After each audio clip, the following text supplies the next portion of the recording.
Go. Milo. Milo. Yeah, so we're here on a Zoom call with CJ and we're going to go over the Milo. Give us a breakdown of this board, what it's for and what kind of people would enjoy it. Yeah, no sweat. Yeah, the board's called the Milo, and it's funny. It's named after one of my favorite records from a band called the Descendants.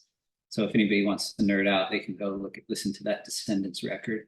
But anyway, the Milo, yeah, it's one of the first boards I ever rode as a kid was my dad's dugout fish, and I sort of grew up having that board in my dad's car and kind of riding it from time to time.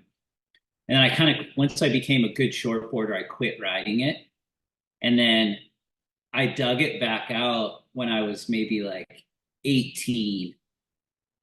And I was, at the time, I was riding like super foiled regular shortboards. I dug that board back out and I just was like, oh my God. And the thing was way too big for me, right?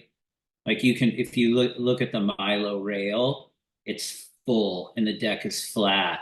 And I sort of wanted to recreate that feeling of having like a board that was almost like like it feels like you're borrowing your older brother's board and you're just going out and catching a million waves and just being a savage. You know what I mean?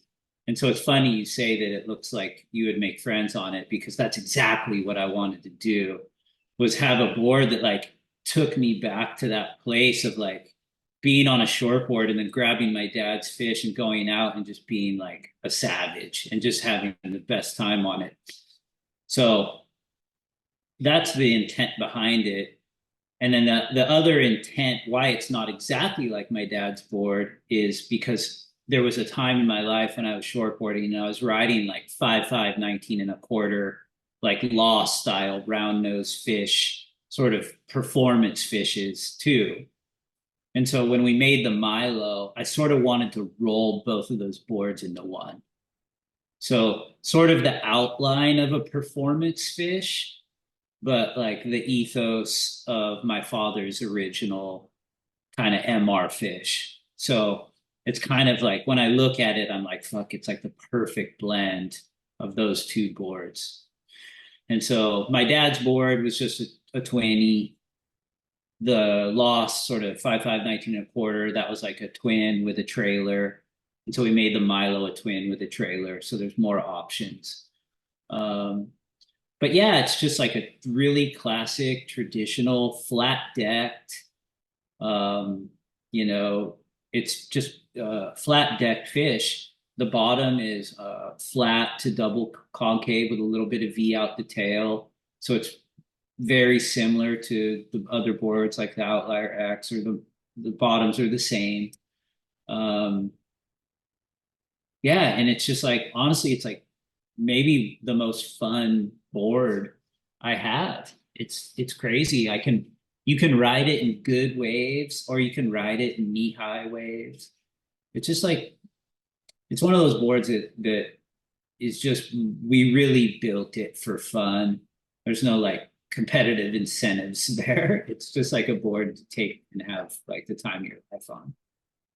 So one of the biggest things when people walk into the shop and they look at the board, that flat deck makes the rails underneath the chest like really thick. So some guys will come in that are, older guys that are former shortboarders are like, oh, the rail is so fat. And I said, but check it out. We'll put it on the table and they'll look at the rails towards the tail. And I said, check out how thin it is. They're like, oh, now I can paddle this. Oh, right on. So, the first impression of just looking at it on the rack versus when you put it down on a flat surface and they look at the rails on the tail, they realize that it still have a lot of bite on the tail.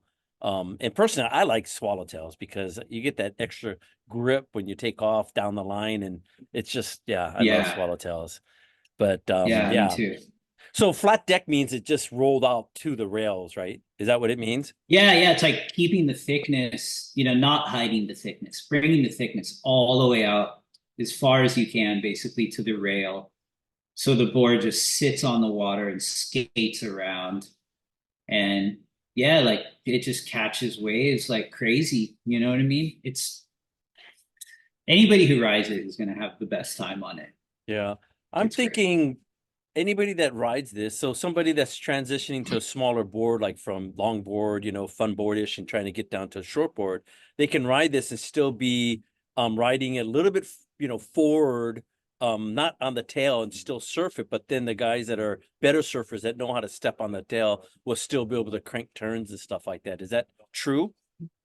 100%. Yeah. I mean, I've been riding it on my backhand a bunch and it just hooks so nicely in the pocket because of that thin tail, because of that swallow. So you're like catching waves, but you're also, it's got that thickness, but you have so much control and speed and like kind of arc ability off that nice foiled tail. And the fin placement's great. The little, if you ride it with a baby trailer, it's just the thing just turns like it's on rails. It's amazing. Yeah. So when I grabbed one of the boards, I was surprised that, and I'm actually stoked that it's not. It's not super light. It's not super heavy like a poly, but it's not super light like a um, you know, the EPS that you have nowadays or the epoxies that you have nowadays. So it is a little bit heavier than a regular epoxy. So it doesn't feel all quirky, huh? Yeah, no, and that's sort of like I said previously, is like we target weight the boards. Right. And my dad's fish was heavy. That thing was made in the 70s. Yeah. And so like I didn't want it to be heavy, but I didn't want it to be like CI or Paizel light because Yeah. that defeats the purpose. I wanted it to be like like 2 6s and a 6 glass shot. You know what I mean? So like a medium weight. Yeah. So for you guys that are listening, CJ was referring to a target weight. That was another video that we did, but he was saying that all the boards, they hit a certain target weight. So each time it comes out of the factory, first of all, they'll test the boards, it'll be one weight, and then when it goes to the factory and it comes out of the factory, it'll be that same weight. So he can come into the shop and grab a board and it'll be something that you see him killing it on the video. So it'd be the same exact same boards and light, the flex pattern and the weight. So I thought I'd Exactly. just throw that in. Yeah. Thank you. Yeah. There's no smoke and mirrors there. That was like one of the deals when we first started doing the Thunderbolt stuff. I was like, I want the people to receive exactly what I ride. No smoke and mirrors. Like Yeah. the boards that are in your store are the boards that are in my car. That's a good point too, because a lot of times you'll see people writing a certain model in the contest, or you'll see them writing that model in like videos of free surfing, and then you want to get that board, but then you find out, oh, it's actually not the same board. The rocker is a little bit different, the tail rocker or the weight of the board, this and that. So I remember talking to you and Yusan, the person that's behind Thunderbolt, saying that yeah, he wanted to make sure the boards that you guys ride are the boards that are in the shop, because he doesn't like playing all that BS either. Yeah, man. It's like why not? Yep. Why not? I So hear you. yeah. Right on. This is the number one question, or the top three questions that people ask you about this board. Yeah, I think a lot of people mostly ask me, oh, is it like a keel fish or whatever? What kind of fish? What kind of fins? What is Hmm. it? And it's not. It's not like a keel fish. It's not like a MR fish. It's not like a performance fish. It's kind of like a blend, but it's definitely not a keel fish. You could probably try some keel fins in there. I personally haven't. I'm riding the Neil Purchase Jr. Flying Diamond twin set with his trailer in there, and I'm riding that on all of them, all the different sizes, and that works great. So I think like it's just a really versatile fish. Yeah. You know what I mean? It's got some different personalities. Yeah. So the people that might be wondering, I'm sure a lot of people know, but the people that might be wondering, a keelfish is something that has maybe like a really wide swallowtail, and it has those big keel fins that are like wide base, short and stubby looking. You get a lot of drive down the line, but when you want to turn it, sometimes it just wants to track. That's what we're talking Mhm. about, right? Correct. Yeah. Okay. And then the fins that you're using, are they closer to I'm sure they're not exactly the same, but is it closer to a Mark Richards or Yeah, something? It's closer to that, but is it a little for bit sure. bigger? No, I think maybe a bit smaller. I think some of those Oh, MR fins were pretty big. So it's a Neil Purchase Jr. Yeah, kind of like more of an upright twin fin set with a trailer, and the trailer's pretty good size. It's not a little nub. It's a pretty good size trailer. oh, And man, interesting. it works so good. Yeah. I looked at Neil's boards because Neil's a great, icon in Australia, known a lot for twin fin surfing and different boards and stuff like that. So I nerded out on a lot of his stuff. I really respect Neil, and I think his fins are some of the best in the industry for twin fins. Yeah. So you said that there's a V off the tail, right? Yeah. So if somebody were to ride this as a thruster and they put a set of thrusters on it, is the V really pronounced to the point where it would make the back fin almost the same height as the side fin? Or is it not that pronounced? Because some boards, when they have a It's, big V, because most thrusters, the center fin's a little bit smaller, but sometimes when you have a yeah. big V, it kind of pushes it up and it makes the board stiff.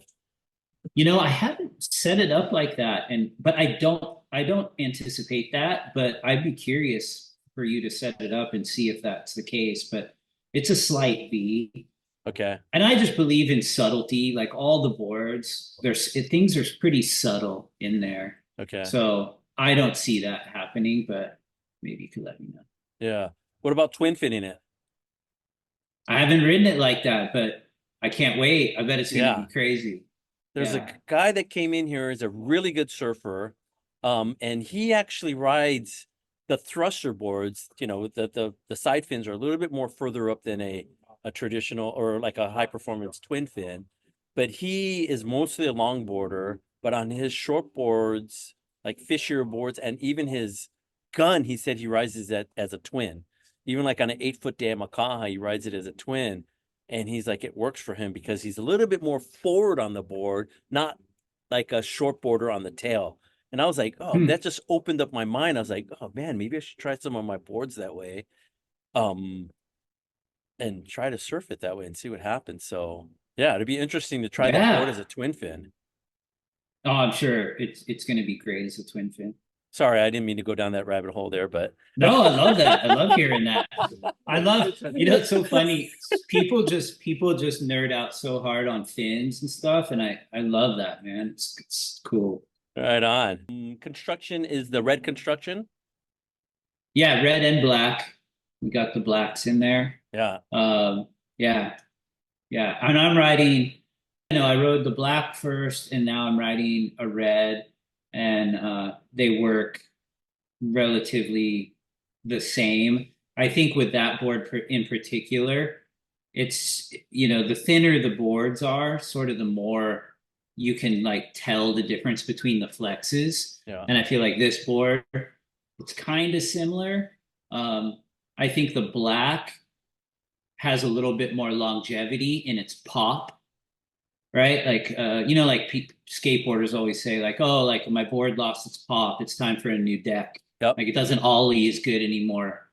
I think the black, in theory, keeps its pop longer. So I think like when you get the Thunderbolt blacks, like the almost the older they get, the more they just fit like a glove and feel the best. Think that's a good point, but you know what? Your 4 years of surfing is probably somebody's 15 years of surfing. No, 100%. Yeah. I got to be the scientist here. You know what I mean? I got to be the You're scientist. surfing every day.